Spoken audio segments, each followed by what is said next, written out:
Israeli prime minister Benjamin Netanyahu ने UN में अपनी स्पीच के दौरान गाजा में अपने मिलिट्री एक्शंस को डिफेंड किया। उन्हें अग्रेशन के बजाय प्रीएम्प्टिव सेल्फ डिफेंस बताया। उन्होंने ईरान और उसके प्रॉक्सीज के द्वारा रीजन में पैदा होने वाले थ्रेट्स को हाईलाइट किया। नेतन्याहू अपने साथ एक बड़ा सा मैप लाए थे। उसमें Iran, Iraq, Syria, Lebanon, Gaza और यमन को लाल रंग से मार्क किया गया था। इन्हें नेतन्याहू ने कर्स कहकर संबोधित किया। ये वो रीजन्स हैं जहां पर ईरान के प्रॉक्सीज एक्टिव हैं। यमन में हूथीज, गाजा में हमास, लेबनान में हिजबुल्लाह और सीरिया और इराक में शिया मिलिशियास। नेतन्याहू ने अनअपोलोजेटिक ढंग से ईरान की एक्सेस ऑफ रेजिस्टेंस को ध्वस्त करने की बात की। स्पष्ट रूप से कहा कि इजराइल गाजा में हमास को पूरी तरह से समाप्त करने का काम खत्म करके रहेगा। आगे यूएन को बायस्ड बताया और सीजफायर की कॉल्स को रिजेक्ट कर दिया। ईरान को शार्पली क्रिटिसाइज करते हुए कहा कि किसी भी हाल में इस देश के न्यूक्लियर प्रोग्राम को डिस्ट्रॉय करना पड़ेगा। ये केवल इजराइल की नहीं बल्कि पूरी दुनिया की समस्या है।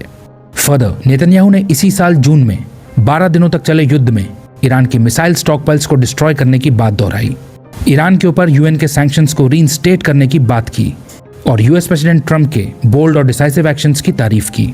नेतन्याहू ने अपने सूट के ऊपर एक बड़ा सा क्यूआर कोड लगाया हुआ था, जिसे स्कैन करने पर एक वेबसाइट खुलेगी जिसमें हमास के अक्टूबर 7, 2023 के अटैक्स की वीडियोस और पिक्चर्स हैं।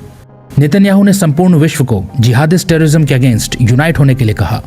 अमेरिका, यूरोप और इजराइल के शेयर थ्रेट्स को हाईलाइट करने के लिए वो एक मल्टीपल चॉइस क्विज का प्लेकार्ड भी लाए थे, जिसके थ्रू वो ये कन्वे करना चाह रहे थे कि ईरान की टेरर एक्सेस एक यूनिवर्सल डेंजर है और इजराइल सबको प्रोटेक्ट करते हुए इससे लड़ रहा है।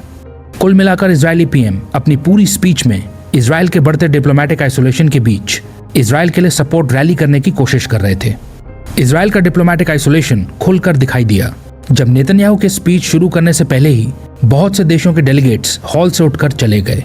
उन्होंने इजराइल के मिलिट्री एक्शंस के अगेंस्ट प्रोटेस्ट करने के लिए नेतन्याहू की स्पीच का मास बॉयकॉट किया।